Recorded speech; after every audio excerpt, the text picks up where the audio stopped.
Ch1. You are listening at FameTV.info.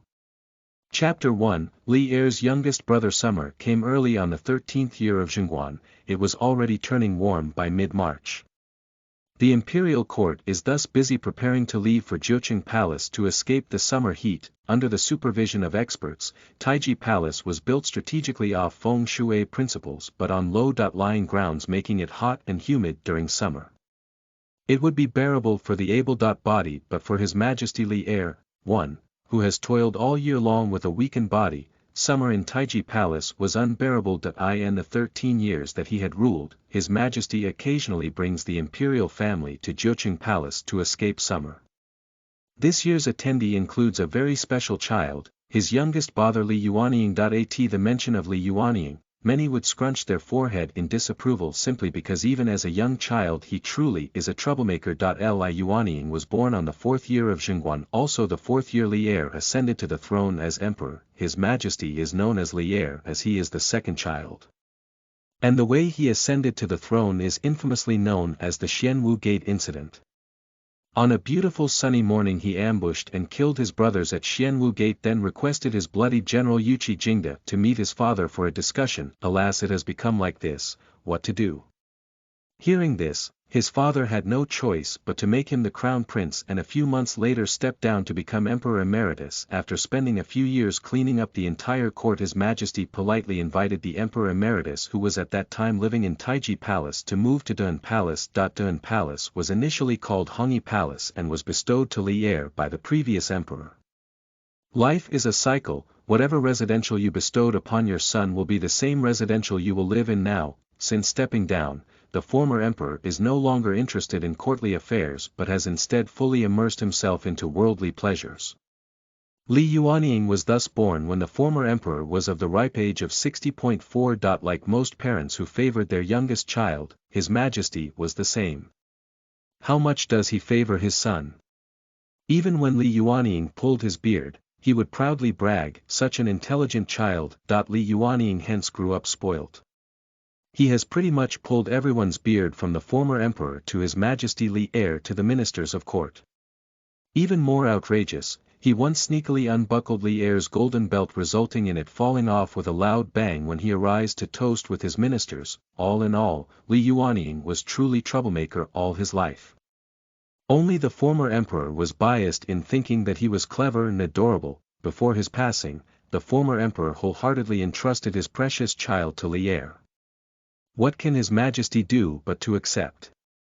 With Li Yuanying being only 5, he was too young to be given a title, and hence His Majesty accepted him into Taiji Palace to be educated together with his own children. Li Er's attitude towards children was similar to how one would treat their pets, left to professional help only to be summoned for amusement when they crossed his mind.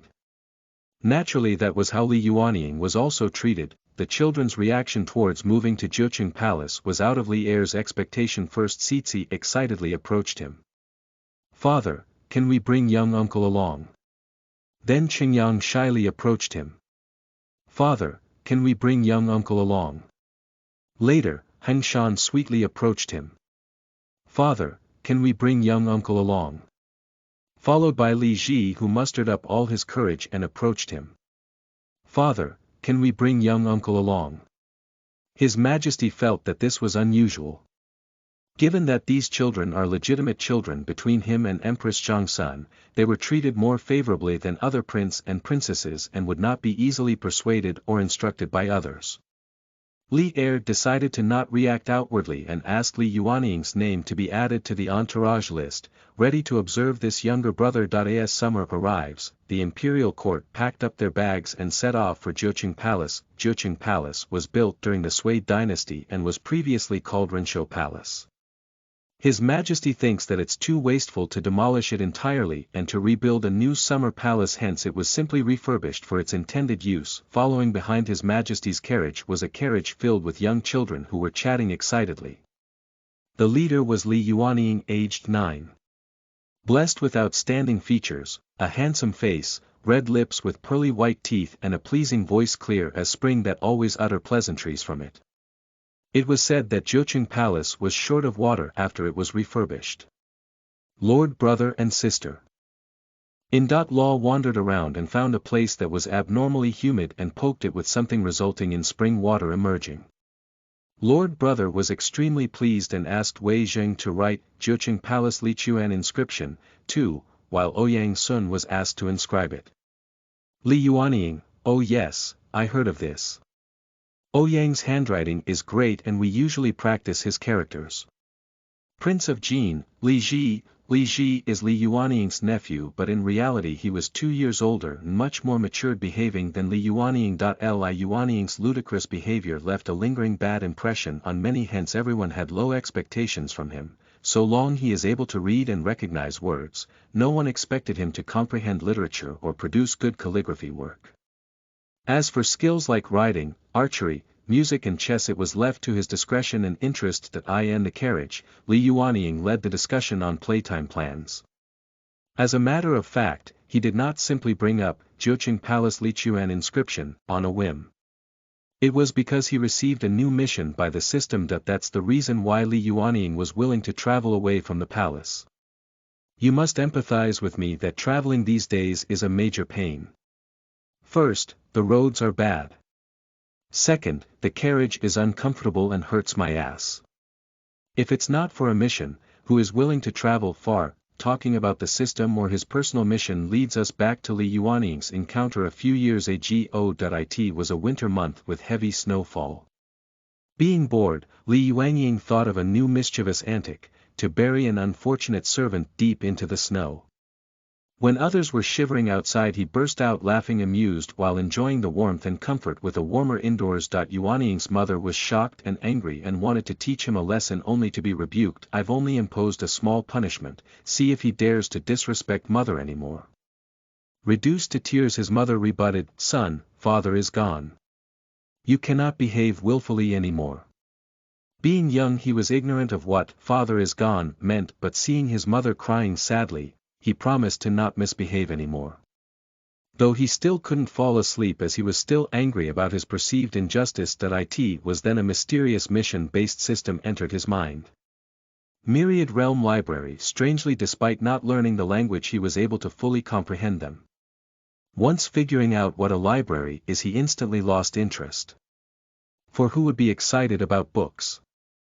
For a long time Yuanying ignored the existence of Myriad Realm Library. It kept prompting him that he's lacking in levels and needed to complete missions.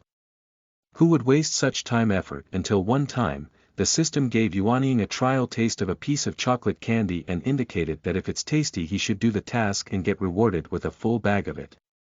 Under the temptation of chocolate candies, Li Yuanying relented and borrowed a book from Li Ji and worked hard to finish it. Even under the temptation of delicious chocolate candies, Li Yuanying still disliked reading.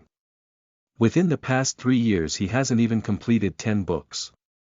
After all, he doesn't lack in necessities. Chocolate candy loses its appeal after a few tries. This time the system indicated that they would reward him with a big bottle of Coke should he successfully locate record of the discovery of water spring at Jiuqing Palace. After weighing the pros and cons, Li Yuanying decided to travel to Jiuqing Palace to complete his mission. Using a few pieces of chocolate candy, he managed to convince his friends to ask His Majesty to bring him along. Next up is to locate the inscription, and a large bottle of Coke is mine. Easy. Happy. Great. Being in a good mood, he started telling fairy tales to his nephews and nieces. To establish his status of being the senior, Li Yuanying worked hard reading the Analects in exchange for fairy tales of wild from the system to show off. According to the system, these stories are largely unheard of in this era. They are heart-warming stories suitable for all ages and are extremely popular with the later generations. Li Yuanying was convinced and started telling stories to Princess Jinyang and the others. Among the many children of Emperor Li, Princess Jinyang, nicknamed Cici, is the most favored. Despite her young age, she resembles her queen mother more and more each day. After the demise of Empress Changsun, His Majesty was in grief and often kept Cici by his side. At the beginning of the journey, His Majesty wanted Cici to ride with him, but Cici refused as she wanted to listen to Li Yuanying's story, making His Majesty extremely curious on what the story was about. The royal entourage finally arrived at Jiuqing Palace on a sunny afternoon. Thinking about his children, His Majesty instructed them to be brought to him. Apart from Li Ji, the remaining 3 children were sobbing. Seeing His Majesty, Cixi plunged into her father's arms and burst into tears. His Majesty startled and angry. Ji knew, Li Ji. Who bullied your sister? Li Ji hesitantly said, No, uncle told us a story. His Majesty did not believe him and asked. What story can make everyone cry? Cixi wiped away her tears and replied. It's the Happy Prince. The Happy Prince and Little Swallow are so pitiful. Little Swallow's friends are still far away waiting for him, but he can't go there. Listen to the full novel at FameTV.info, direct link in the description.